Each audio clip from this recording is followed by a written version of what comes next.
everybody needs to start working when they're 16 years old, start pushing a broom, digging with the shovel. They need grunt work. They need to learn what it's like to make a buck. They need minimum wage or less.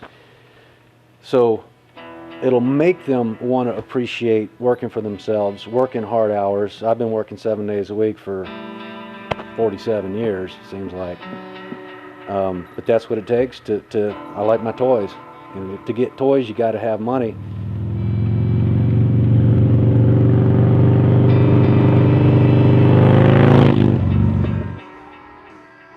These are all empty boxes, so it can't be up there. There it is. Harley watch container. I spend 7 days a week, 24 hours a day looking for parts. I'm constantly looking. I'm investing every bit of money I have. Every time I sell something, I turn that money back into inventory. So I've got everything I've ever made on my shelves. And people don't realize how much time and energy is put into that. And when I get something, I don't just snap my fingers and turn a profit. I got to photograph it. I got to make sure it is what I bought. I got to describe it. I've got to type all of that information into a database along with the photos and hope that somebody wants to buy it. And once I've put it on the shelf with the part number and they bought it, I got to go find it. I got to package it properly so it can handle the journey. Got to print out a label, and then I got to hope they're happy with it. So there's a lot of steps and processes for one item. When I was a kid, I thought I could make money selling lemonade in the lemonade stand. I tried mating my gerbils to sell back to the pet store, mating fish to sell back to the pet store. Did that work? No, it didn't work.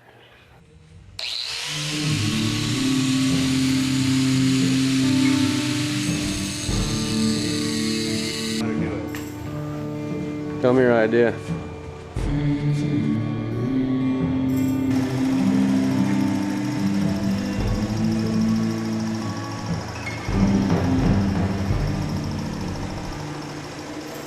Back in 1993, I started working at Dudley Perkins in San Francisco in the Harley business. Had no idea why. College education, and started working there for $8 an hour in the parts department. I didn't know an FXR from a Softail, and I had to learn the hard way with the parts manuals and books and everything. And then after 3 years there, I started realizing there's a niche, there's a need for used Harley parts. There wasn't back then. And then eBay came out in '98 when I started that. And then one day I said, why don't I buy these parts and resell them? And I started doing that on the side. It was a conflict of interest with the people I worked for, and then I got other jobs and kept working in the industry, and in '99 I started on my own.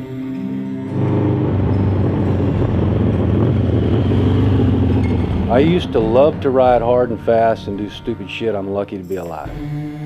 But the businessman, I've always been acquiring things since I was a little kid. And when I was 12, people used to say, what do you want to do when you grow up, Ricky? I say, I want to own my own business. What do you want to own? And I didn't have an answer. I didn't until I found Harley-Davidson used parts. Yeah, I was the skinniest kid in school and got picked on in middle school and high school. And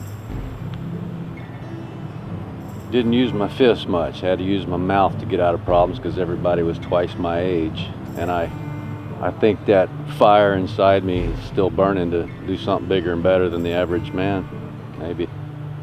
Maybe that's it.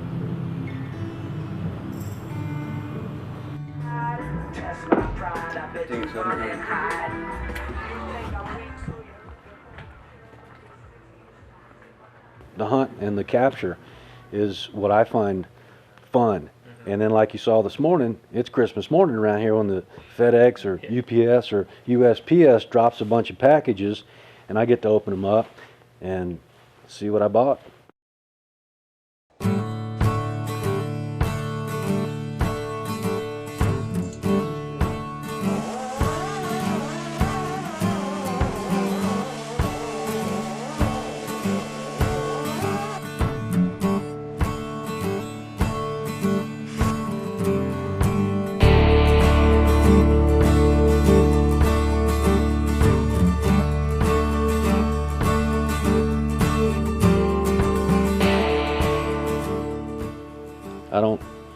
work by the hour. I don't get paid.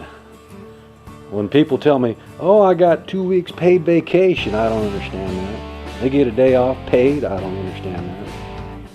They get benefits, I don't get shit. I gotta make it. I don't want to get them scratched. I got up to $90,000 in debt on credit cards one time, but I saw the light at the end of the tunnel and I kept working 7 days a week, and I'm finally out of debt. So, young people, use credit cards carefully. My eyeballs tell me to put them straight. People over the years in schools, they've always been taught to go to school, get an education so you can go to work for somebody. Go work for the man. Help them make money. And I'm really against that. I think people need to be taught self-sufficiency so they can learn how to survive on their own. Makes them stronger, gives them more self-esteem when they can do that. And it's not easy all the time. It took me till I was 33 or 34 years old before I was on my own. And you never know it's going to pop until it starts succeeding. And then you just put all your energy and effort into that one and start growing. And man, if I could just go to these little schools and tell these kids, unfortunately schools are kind of, everybody goes to one class. So everybody's mind's a little different than everybody else's. Some people are made to follow, some people are made to lead. And the followers, that's fine, do that. The leaders, they need a different class to help them hone those skills in to working for themselves and making good shit happen. It'd be nice to try to do that with everybody, but not everybody's made that way. People are either born to do it or they're not. I was, ever since I was a kid. That's all I wanted to do, was work for myself, own my own business. Some people don't understand that, are too scared to take that risk, that challenge. When I said adios to working for other people, I had to have something happen. I had to be working 7 days a week. And I tried this, I tried that, I had all types of little businesses that I tried, and finally when I found used Harley parts, that's what took off. That's what made it happen.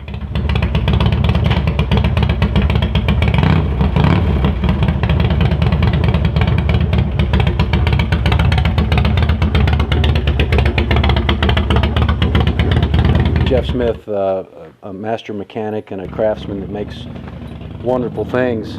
We started building bikes in '05, and we bought 4 FXR frames from chopper guys, and we made 4 totally different bikes. Made the tanks, made the fenders, made the handlebars, but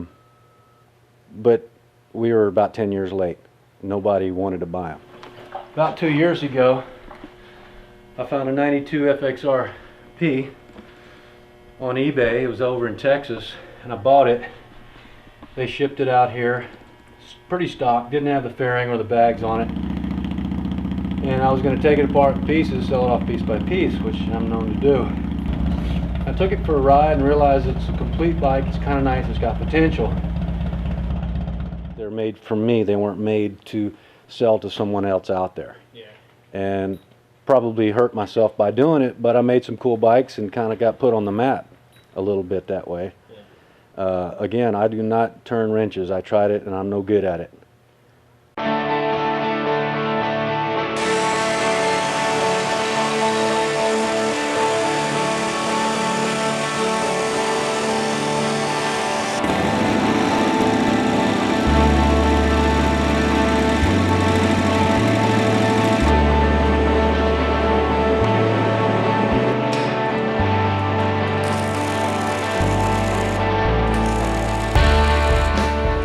I've got 3 different bikes over here. One of them needs to be, 2 of them need to be redone from ground up. And the creativity part of it, that's my outlet, that's my fun, that's why I'm here on planet Earth, is to create those bikes, make them my way. And you know, I come up with the idea, I give it to Jeff in his head, it comes out of his hands on the bike. And hopefully we come up with some cool shit, and I can put it on Facebook and YouTube and just show more people what you can do with FXRs.